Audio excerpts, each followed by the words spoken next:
Welcome back. Israeli police have disrupted another spy ring linked to Iran. A couple in their 30s from the city of Lod were recruited as part of an Iranian network focusing on immigrants to Israel from the Caucasus. It's the third such case this month alone. To talk more about that, we're joined by Dr. Meir Javedanfar. He's an Iran lecturer at Reichman University. Great to see you again, Meir. Thanks for being with us.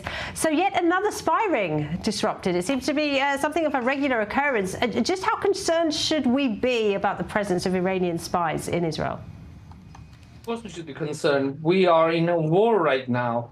Let me correct myself. We have been at war against the Islamic Republic since 1991, when they declared proxy war against the state of Israel. And now the war is reaching its peak every month, or every 3 months. We're seeing a fresh level of strikes between the two countries. And of course, both countries want to collect intelligence and to carry out intelligence-related operations on the other side's soil. So this is something that's part and parcel of the struggle that we are involved with against the Iranians. What is interesting is that they are recruiting people from the Caucasus, from mainly Muslim countries, where there are some Jewish communities available there.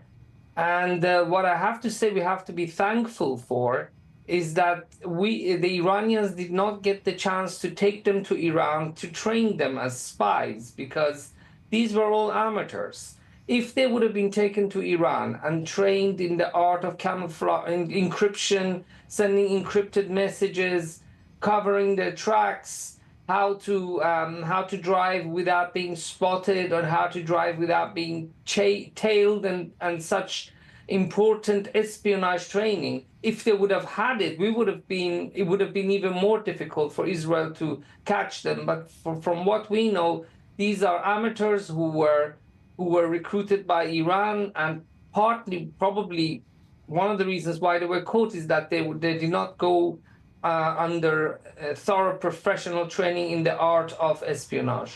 Well, there's certainly a very amateurish element to all of it, isn't there? Do you think that this is perhaps an act of desperation on the part of Iran, as they have seen their military capabilities systematically dismantled by Israel? I think they are trying what they can, and this is what they can right now. They are trying to the best of their abilities. The country, there are many Iranians of Azeri origin. And these people live in Azerbaijan. So while they're living in Azerbaijan, or while they're visiting there, Iranians probably get one of their Azeri agents to talk to them, to convince them, to turn them. And probably what plays a major part in all of this story is greed. People who are living in Israel, they don't have a high-income job, and the Iranians offer them a large sum of money, and it's very difficult for them to turn it down, especially when probably most of them have never been to the army here. So they don't have, until now, only one of them has been in the army, that 72-year-old man from Ashkelon. They don't have much of a connection, and here, the Iranians offer them a large sum, and as the Catholic branch of Christianity has said quite rightly, greed is one of the 7 deadly sins, and intelligence agencies have successfully used it throughout the ages to recruit, and so have the Iranians. Well, Meir, I want to ask you about another story that is linked to Iran, because today Germany ordered the closure of all 3 of its Iranian consulates in the country. That was in response to the execution of Iranian German-American citizen Jamshid Sharmad. The 69-year-old was kidnapped in Dubai back in 2020 by Iranian forces. He was executed on Monday after he was convicted on terrorism charges during a trial that's been dismissed as a sham. The German Foreign Minister Annalena Baerbock announced the closure of the consulates earlier. The murder of Mr. Sharmad shows once again the terrible ruthlessness of Iran's unjust regime. Above all, It knows the language of blackmail, threats, and violence. The fact that the assassination has now taken place in the light of the latest developments in the Middle East shows that a dictatorial regime of injustice like that of the mullahs does not operate within normal diplomatic logic. It is not without reason that our diplomatic relations are at more than a low point.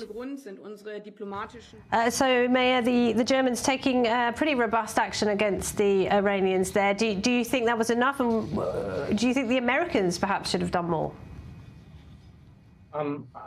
Look, I think we are right now living at a time when the Iranians feel very cornered. They are very angry by what they see as lack of strong condemnation and pushback against Israel's actions in Gaza, in Lebanon, especially in Lebanon, and against Iran. The Iranians feel very isolated, Laura. Not even the Chinese and the Russians have condemned these attacks by Israel in a strong manner. This is really angering the Iranians.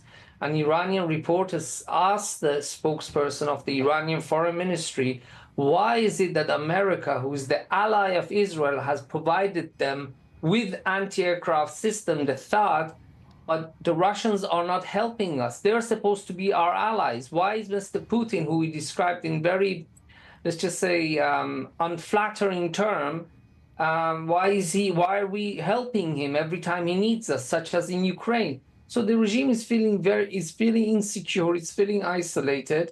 It needs a quick win, and executing this man who the regime accused of terrorism, belonging to a terrorist group, was one of the ways they could do it. The regime is worried about the Iranian public being encouraged to challenge the regime because the Iranian regime is suffering so many setbacks in this region, that it wants to establish deterrence, and I think this is why it happened. I don't think that the hardliners within the regime really care what the Germans say. Yeah, they went for the soft target, didn't they? Dr. Maher Javid Anwar, thank you very much. Great to talk to you as always. Thank you.